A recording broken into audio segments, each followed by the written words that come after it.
Hey, what's up, fellas? Happy Friday. Out in the backyard, 97 degrees, but it's a dry heat.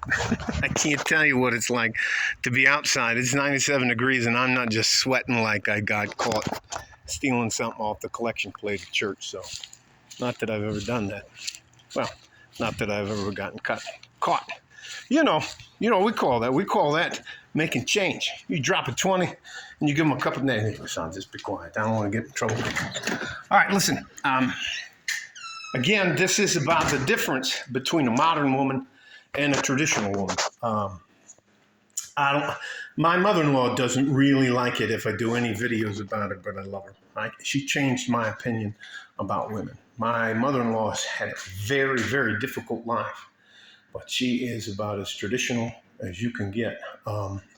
So she's coming here tonight to stay the night. And because of what she did for me, and I'll get to that a little bit later, dinner's already ready. There's a little bottle of wine up there. I'll have snacks ready for her. I'll show you. She stays in a room that is designated just for her. And I want her to feel special because of the way she treated me when she didn't really know me. And we'll get into that in just a little bit. Let me turn the light on. Bed's made. Everything's all pimped out in here.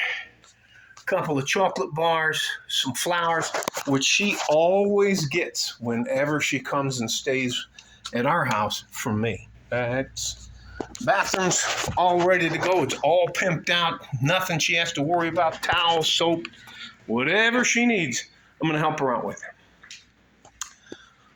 My mother-in-law is maybe 5 foot tall. She has one earring in each ear.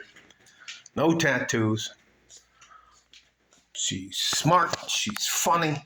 But she is what you call demure, which means she doesn't raise her voice. All right, I'll tell you the reason why.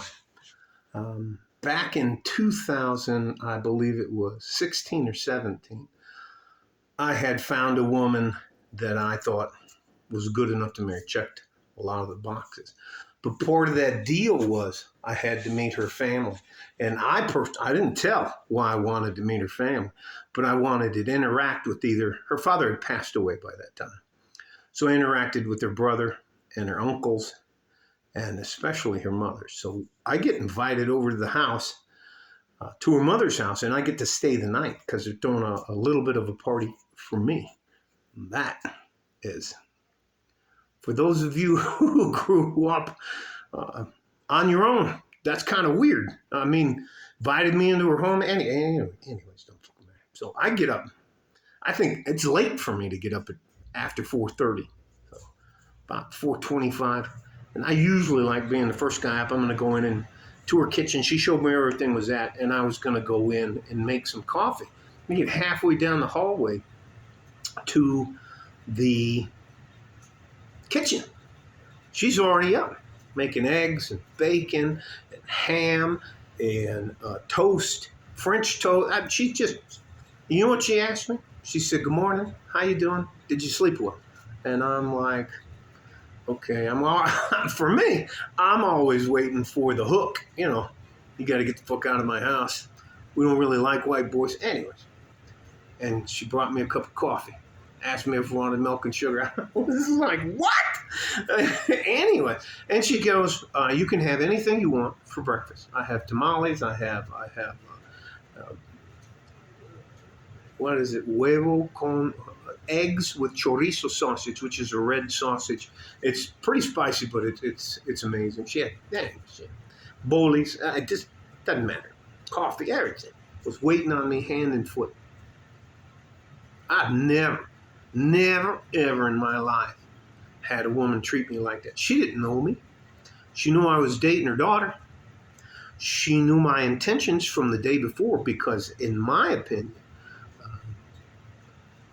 they told me I had to make my intentions known. I would like to make me the hero of the story, but I can't tell you. Waited on me hand and foot, did my laundry. I can't even tell you. I'd go back and try to pick some clothes if I left on the floor, and they're already in the washer.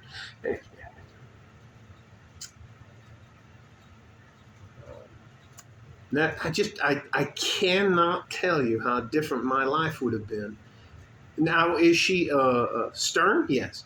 Uh, does she believe in keeping a super uber clean house? Yeah. Uh, can she cook? Oh my God, she can cook. Anyways, I ain't done with it. And I love her. I wish I could tell you uh, she's nowhere even near a modern woman. I can't even tell you. All of her children dote on her, love her. They scrap over who's going to take her out to dinner and stuff like that. Anyways, she lights up the room, and that's the difference. It's not about her.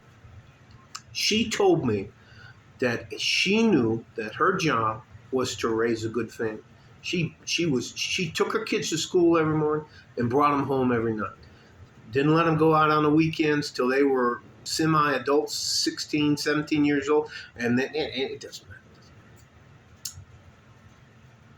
She's the equivalent of when I was growing up in Detroit, what we call Big Mama. Anyways, she's coming here tonight. This makes me a simp. Well, I'm going to be like that for a traditional woman.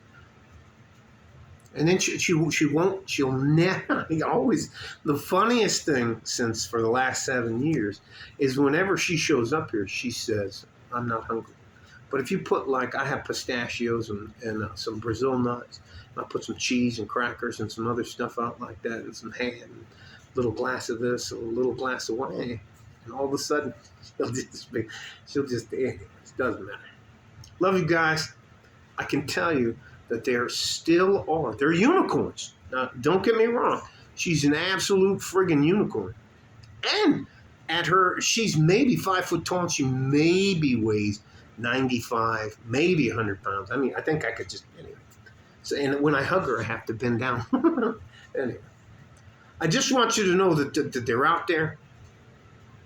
They are unicorns. And it's one of the only reasons I'm married or remarried. I'm just trying to help you. I would like to give you a good, heartwarming story on Friday.